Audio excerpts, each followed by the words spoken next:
Hello, everybody, and once again, we welcome you to another one of our chats. My name is, if you don't already know, is Gerald Scott, and I'm glad to be with you one more time. This is Monday. We're in the first week of October. We're almost through with this year. It's hard to believe that this year has come and gone so quickly. But we're here today to continue our discussion, and today our topic is entitled Inspiration Porn. Now, before you rush off and turn off the channel and take your children out of the room and call folk that Rev's get ready to talk about something controversial, let me assure you that inspiration porn has nothing to do with sex. Inspiration porn is not controversial at all in that sense, but there is great controversy in the term. There's great controversy. How you doing, Kevin? My brother-in-law has joined us. We're glad to see him. Inspiration porn is another term that has been coined to describe society's interaction with people with disabilities. For the past few weeks, we've discussed other words that have been defined and identified in relationship with people with disabilities. We define the word disability itself as being limited, being disadvantaged, being disqualified to do anything. That's the definition of the word disability, according to Merriam-Webster Dictionary, which is the most popular dictionary used. Many experts say it's the most reliable dictionary that we can use. It's the truest dictionary that we can use. Many people that are in college use Merriam Dictionary. And Merriam Dictionary, again, says that disability is being limited, disadvantaged, and disqualified to do anything. Another word that we describe that's tightly associated with disability is the word ableism. It's a relatively new term, another relatively new word. And ableism is the discriminatory, prejudicial, and biased attitude towards an action of people towards people with disabilities. Ableism. Let me say it again. Ableism is the discriminatory, prejudicial, and biased attitudes towards people with disabilities. My Lord, just those two terms alone. Can you imagine what comes to mind when you think of those two terms? Disability, to be disadvantaged, to be disqualified to do anything. What connotation does it conjure up in your mind when you think about the word and its definition, and then relate it to people with disabilities? Limited, disadvantaged, disqualified to do anything. And ableism is the result of disability. Ableism is the discriminatory, prejudicial, and biased attitude toward people with disability.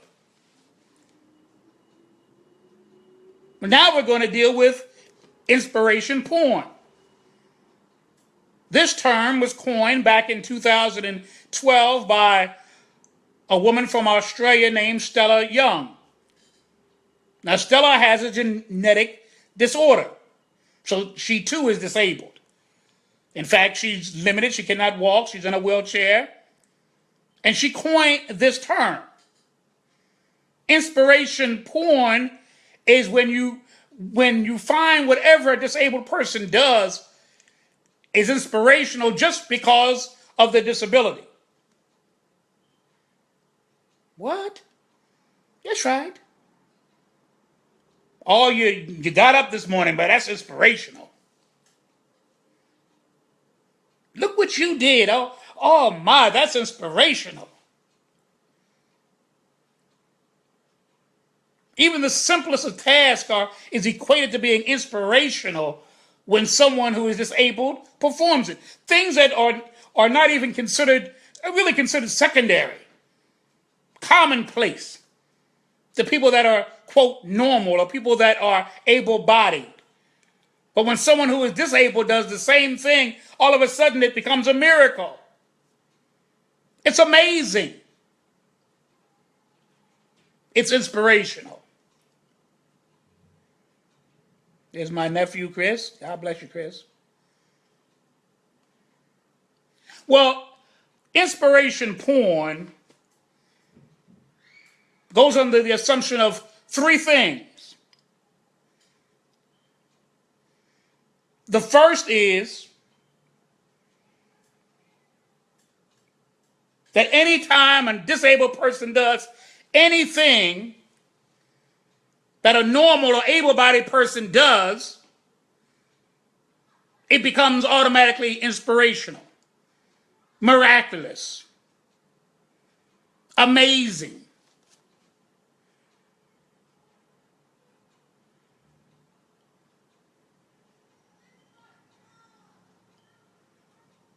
The second point is that it tells us, it implies that because this disabled person is able to do certain things and they have overcome their limitation, if you will, their disadvantage, their disqualification, and they were able to do it, that it means that anybody can overcome anything. The subtlety of that message is this: that if that disabled person, that person in a wheelchair, that person with a seeing eye dog, that person with a hearing aid, that person walking with a cane. There's another one of my nephews, Eric. If they can do it, then anybody can do it, and more. You have no excuse. That person over there that's battling a condition in his body or in his mind or whatever the case may be, if they can do it, you can too. Now, it sounds good on the outside, but what does it say about the person who's disabled?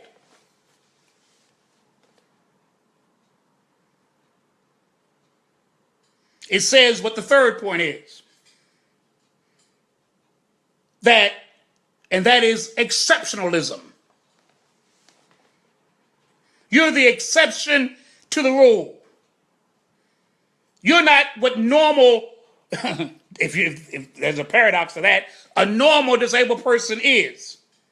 You've achieved something, and so then you're an exception to the rule. You're not the rule. That's not what we look for in disabled people. We don't see them as being qualified for anything. So if you do anything, you're an exception to the rule. That's what makes you amazing, because you're an exception.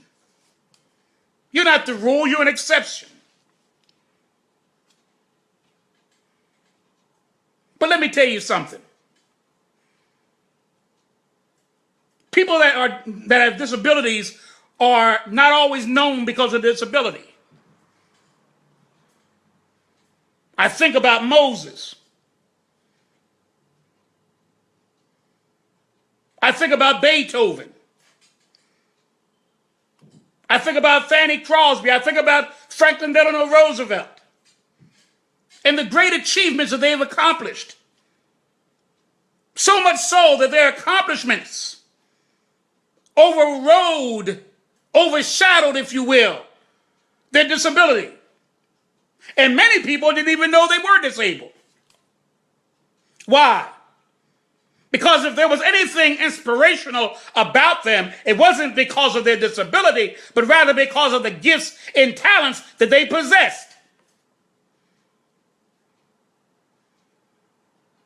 Moses was not remembered because of his stammering tongue. In fact, most people don't even know he had a stuttering problem. He had a speech impediment.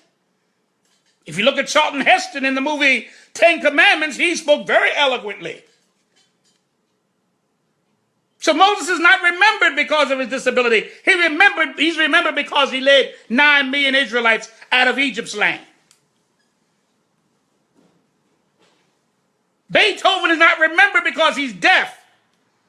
He's remembered because he's one of the greatest composers of classical music in the world.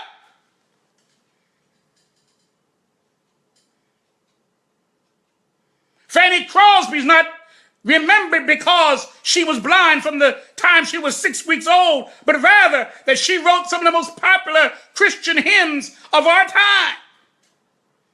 Blessed Assurance, Pass Me Not, O Gentle Savior, Near the Cross, to name just 3 of the 500 that she wrote. FDR, Franklin Roosevelt, is not remembered because of his polio. He's remembered because he took us out of the Depression of 1930s. That he gave us victory over Germany and over Italy and over Japan in World War II. That he established Social Security.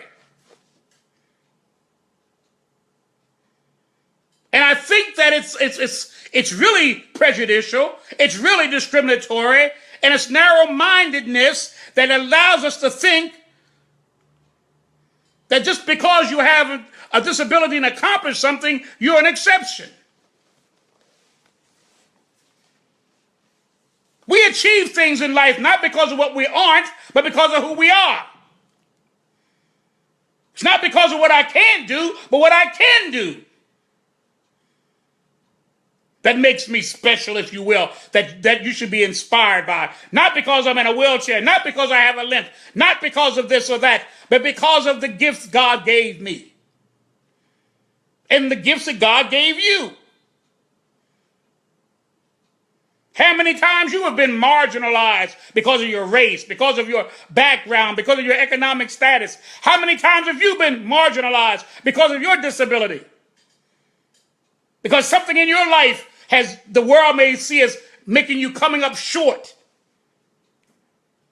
That somehow or another you have not attained what needs to be attained to accomplish what you need to accomplish. And they've ignored the gifts and talents you possess. Because they can't see past the disability. They can't see past the limitations of your body or your mind or whatever the case may be. They can't see past that. So they limit you and say you're an exception to the rule when you accomplish in spite of it.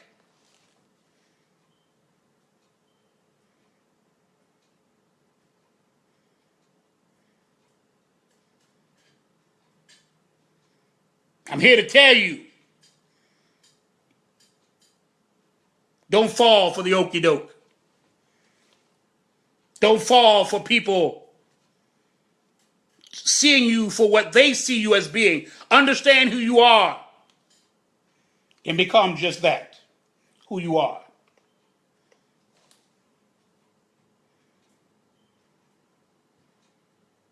When I was a baby, a baby in the hospital, when I first was born,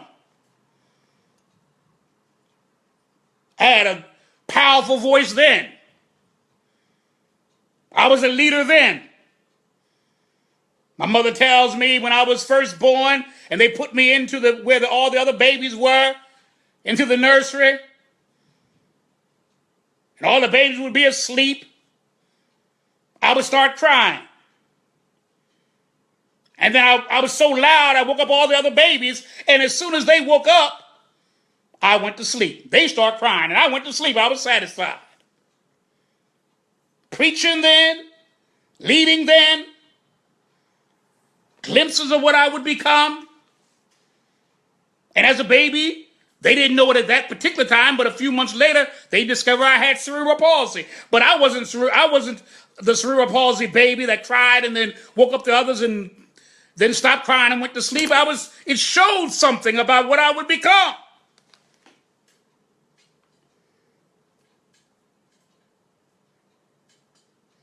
Nobody walks when they're first born, so I was showing gifts and talents that far exceeded my ability to walk. What baby firstborn can walk? But I still showed glimpses of what my purpose in life was. When I was 8 years old, I took my friends in the backyard of my grandmother's house in Derby. And there I preached for the very first time, 8 years old. By the time I was 12 years old, I was actually preaching in church. My first trial sermon actually, was there when I was 12 years old, back in 1964.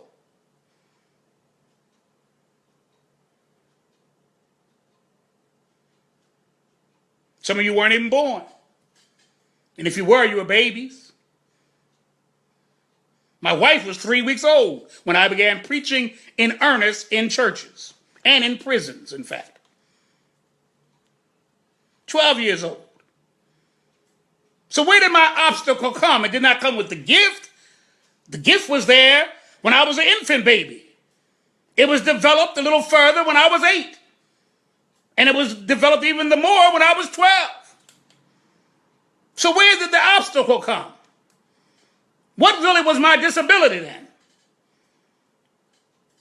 If my ability was speaking and preaching and leading, I had that gift as a baby. Though I also had cerebral palsy. See? I had cerebral palsy, but also had the gifts and the talents that I was meant to have. Oh, there's Chris Jr. Senior and junior on the air with us. God bless the both of you. So there I was, a young man by this time. And so where was the disability? What limited me? Was it my cerebral palsy? Was it my fused hip that occurred when I was a teenager? What limited me? It wasn't that. It was the attitude of people.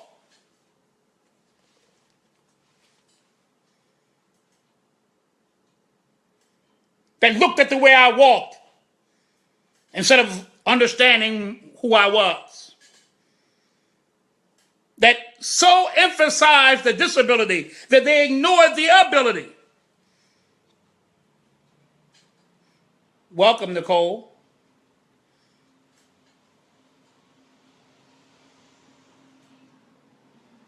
I had to press through, not my disability, but I had to press through the attitudes of people who saw the disability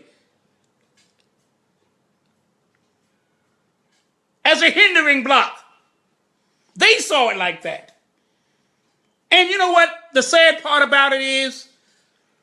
That once you begin to be drilled into that, and people say that about you, and you begin to believe it yourself a little bit.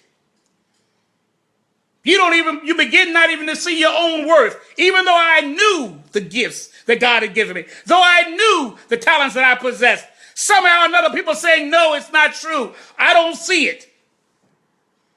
All I can see is how you move and how you use your hand and the things that you can't do.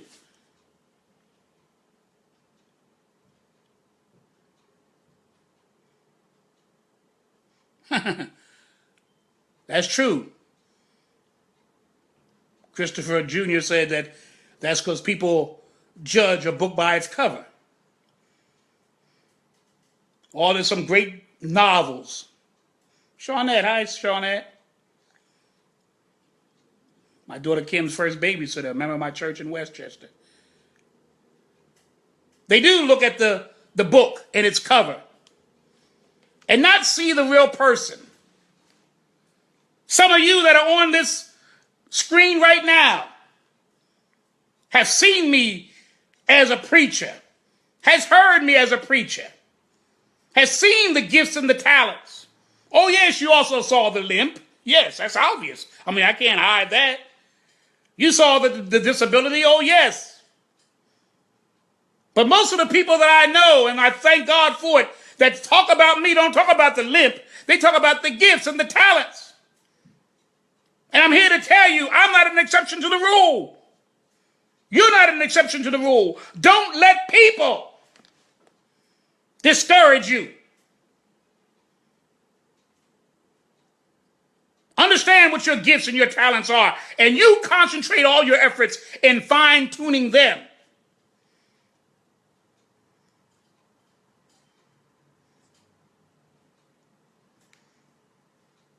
Nothing is impossible with God, and nothing is possible without God. That's what Kevin, my brother-in-law, says. And that's true. But sometimes, the narrow-minded vision of folk, the prejudices of folk, the biases of folk, many of us have lived that, whether you're physically disabled, developmentally disabled, or mentally disabled, or whether you've experienced it in your race. Sometimes you've experienced it as a woman. How people marginalize you, how people limit you, how they define you by what they think your abilities are instead of what your abilities actually are. Because they don't even care what your abilities are. There's a preconceived idea of who you are. There's an assumption and a presumption of who you are. And sadly, many times we have hindered our progress. And I mean that. We haven't been what we are supposed to be. It's taken us longer to fulfill our dreams and our aspirations because of the assumptions of others.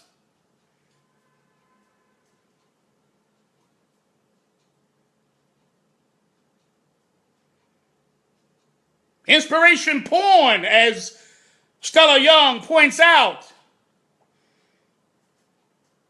maybe from an innocent position and place, if you will. Maybe there's no intentional mean-spirited attitude in it.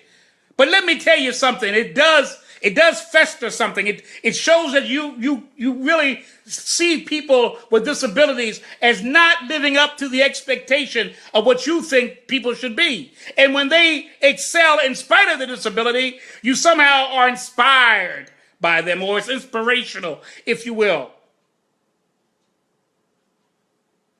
No one should be identified with what they appear to be. They should be identified by who they are and what they can do and the gifts that they have. Like I said a moment ago, Franklin Delano Roosevelt, the 32nd president of the United States, has had polio, but most of the country didn't even know it. And I'm going to tell you the truth. Most of the country didn't care by the time he began to move as president, ending the Depression. I don't care if he's in a wheelchair or not by that time. Winning the war, World War II, against Nazi Germany, fascist Italy, and imperialistic Japan. I don't care.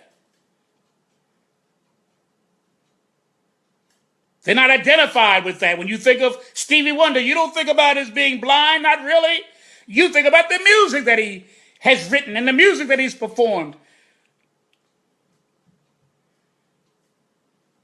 Yes, they had their disabilities, but their gifts and their talents and their abilities far exceeded any limitation other than the limitations that people placed on them.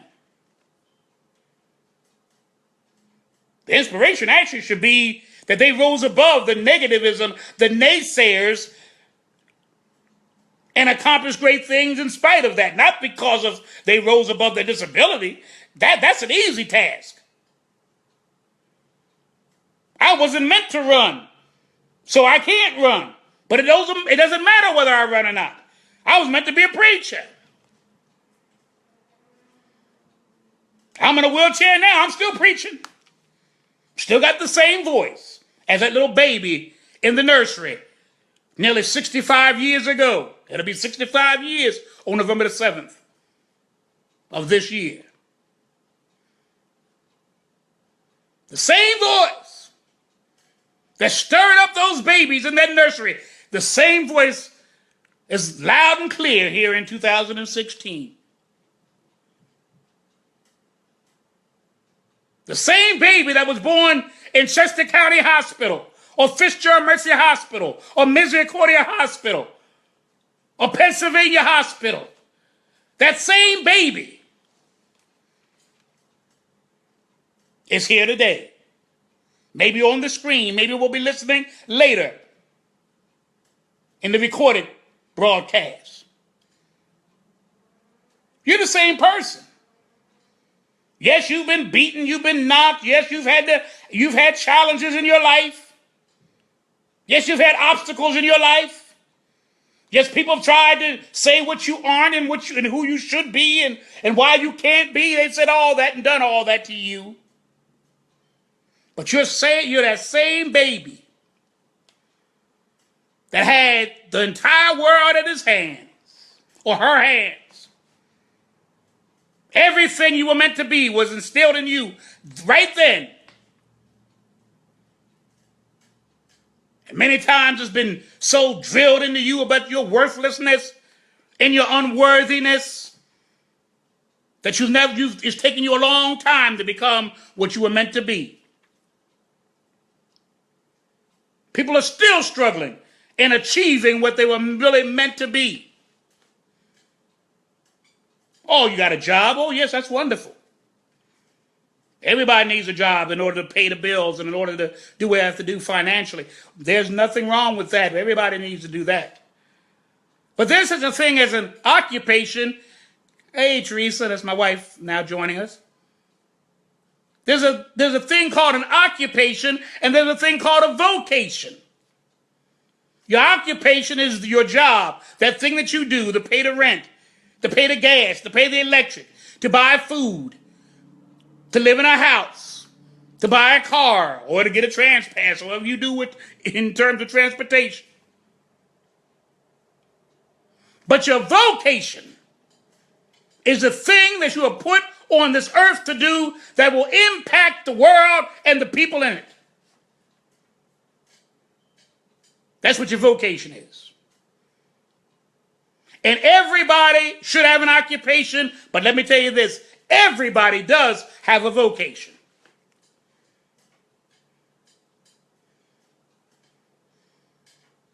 Inspirational porn implies that if you realized your dream as a disabled person, you're an exception to the rule. But I'm going to tell you the truth. That's not true at all. You were meant to be something. You should not be identified with your wheelchair as being who you are. You may need a wheelchair to get from point A to point B, and that's good. But that's not who you are. My wife has lupus, but that's not who she is.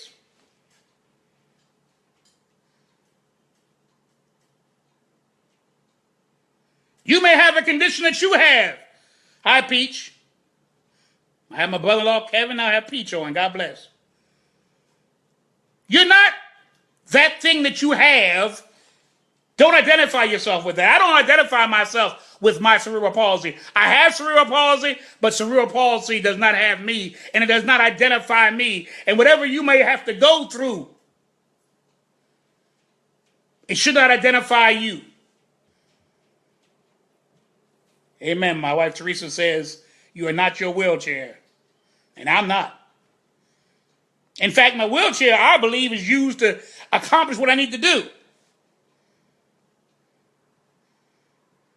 Oh, there's my friend, Prophet Morgan. God bless you, my brother.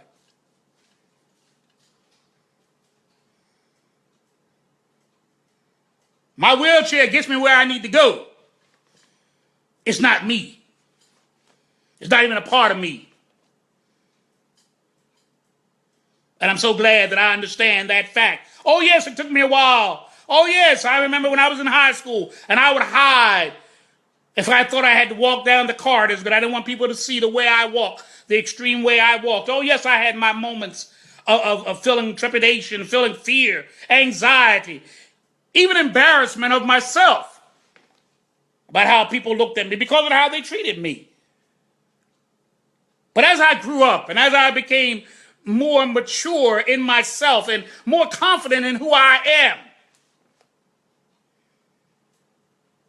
I put all that aside. I put all that aside. And I press to the mark of the high calling. I press to the purpose of my life. I press, and I'm still pressing. I'm still pressing at nearly 65 years old. I'm still pressing.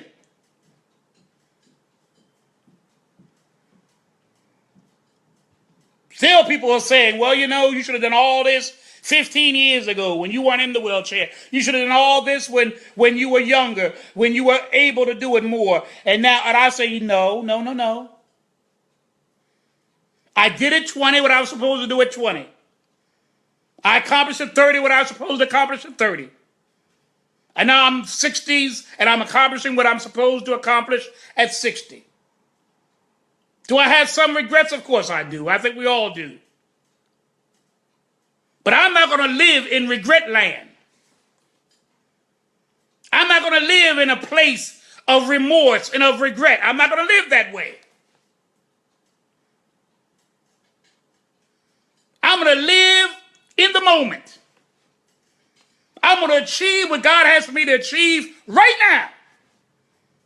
And it may be different than what it was. In my 20s, I was a pastor. In my 30s, I was a pastor. In my 40s, I was a pastor. Even part of my 50s, I was a pastor.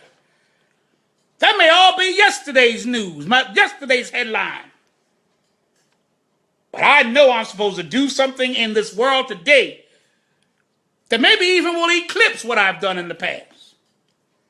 And I believe in my heart, some of it is going to eclipse. It's going to have more impact and import than what I did in the past. I was limited by politics and by people's opinions and by this and that. Now I'm in an age where, I can do what I need to do and say what I need to say and be all that God wants me to be without hindrance, without limitations. And I don't mean the physical limitations. I mean the social limitations.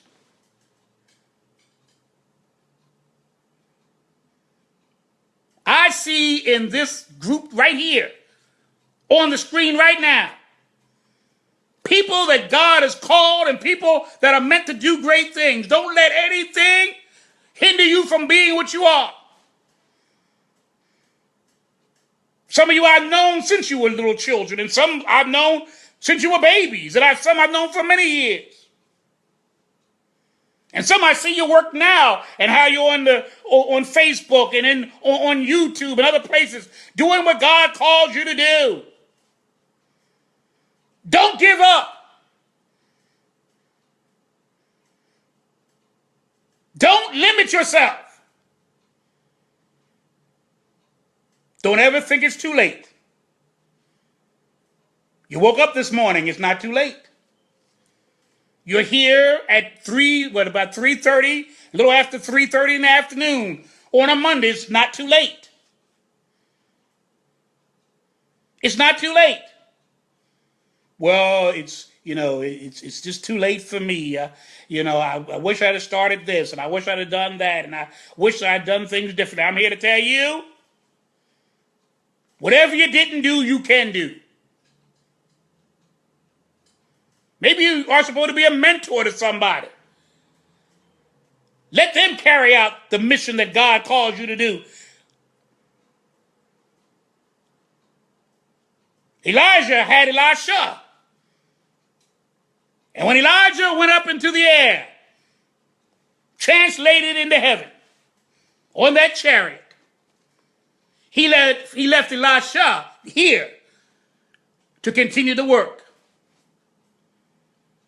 When Yeshua, Jesus, ascended into heaven, he left Peter, James, John, Bartholomew, Simon the Zealot,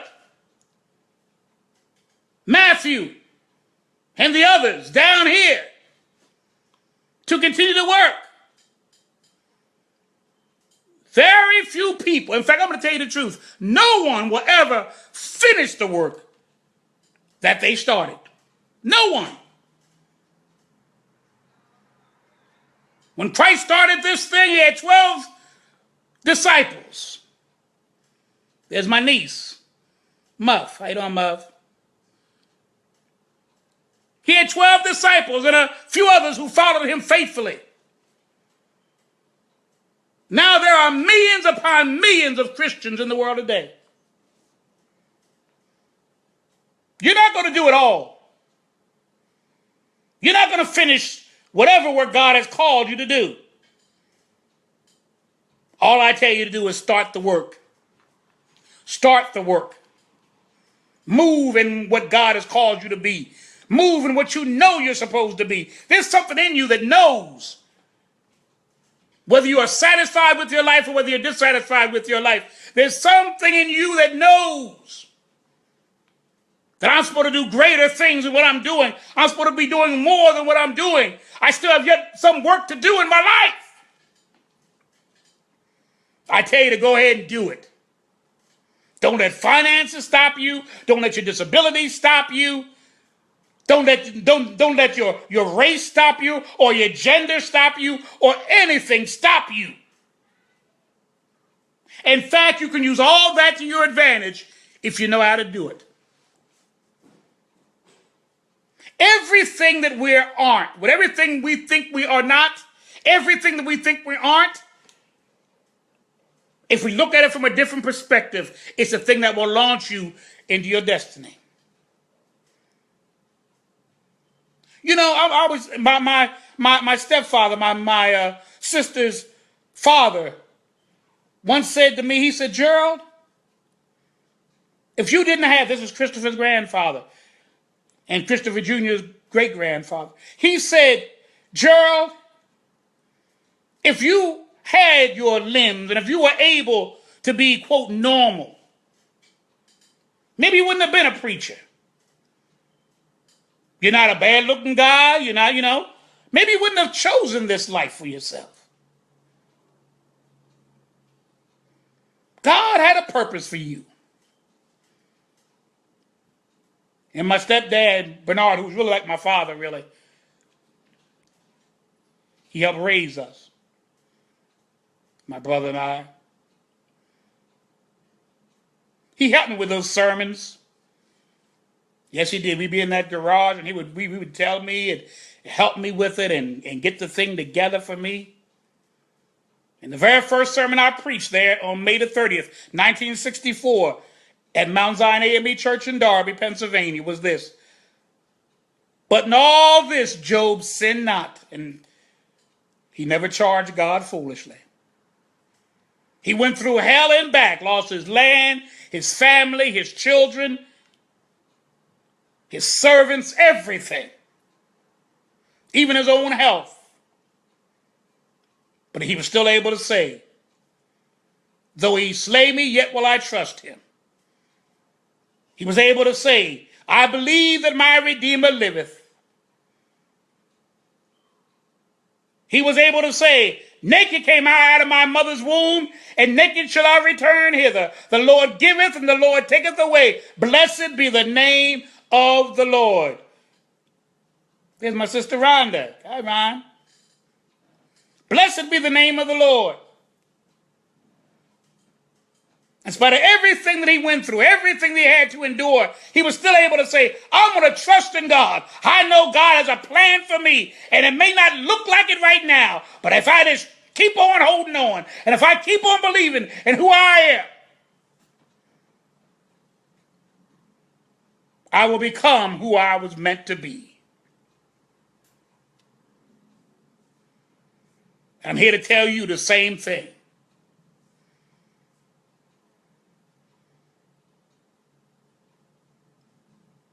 If someone is inspired by you, don't let it be because of what you don't have or the limitations that you do have, but rather let it be because of who you are and the gifts and the talents and all the things that you do possess. You possess a lot, more than what you think. I'm speaking to somebody right now. I'm speaking to more than one person. You have more than what you think you have. And you are meant to do more than what you have been doing.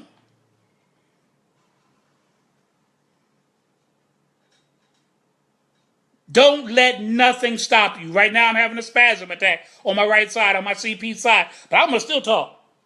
Had nothing to do with my voice, had nothing to do with my mouth, had nothing to do with my brain. Well, it does in a way, because CP comes from the brain damage.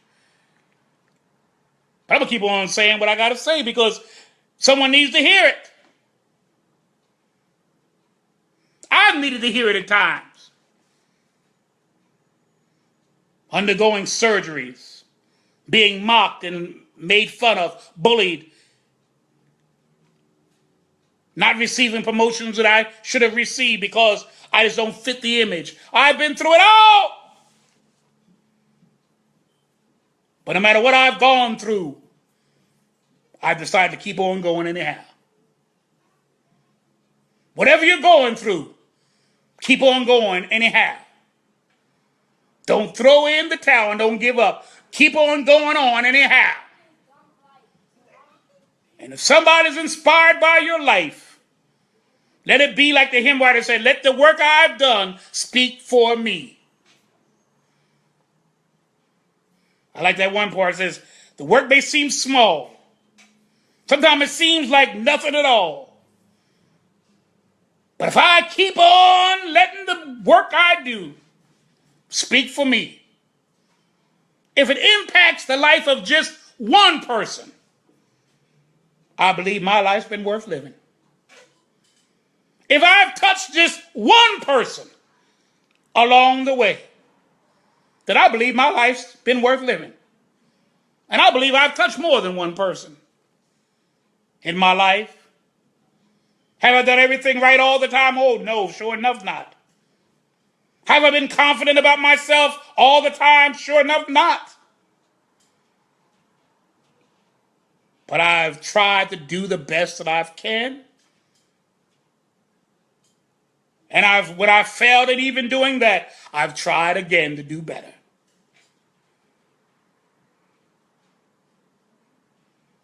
I'm glad that you tuned in today. I hope you received a little bit of inspiration. And I don't mean that kind because of your abilities or disabilities. I mean because of who you are and who you are meant to be. And I'm going to say this, and who you're going to be. I'm gonna claim it for you. I'm going to claim the fact that you are somebody and you're going to be even greater than what you are right now. I believe it right now. I'm claiming it for you. Everybody under the sound of my voice, I'm claiming it for you. I'm reading the names. I know some will be listening later, and I'm still saying, I'm claiming right for you that you are somebody, you're going to be somebody even greater than what you are right now. Whatever that may be, you're going to be greater than what you are right now. Wherever you are, whatever you're doing, do it the best of your ability, and you'll be surprised how far you'll get, how far you'll go, how far you'll climb by just giving it your all.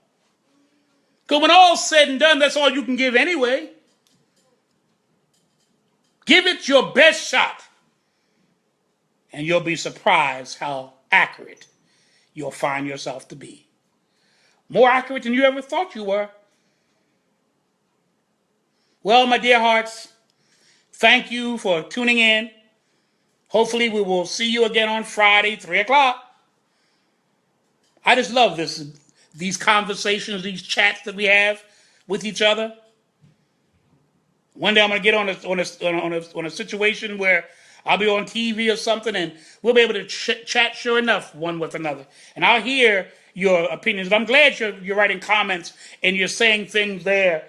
My nephew says everybody has gifts, but some people don't know it and don't know how to use it. Oh, I like that. Some people don't know it, Chris Jr. says. And if they do know it, they don't know how to use it. Find out what your gift is. Begin to train with it and practice it and begin to fine-tune it. And then you'll begin to know how to use it. Not just for your own achievement glory or your own aggrandizement, but for the betterment of all mankind, especially those you are called to serve and to assist. God bless you till the next time. See you real soon. Have faith in yourself, because God has faith in you.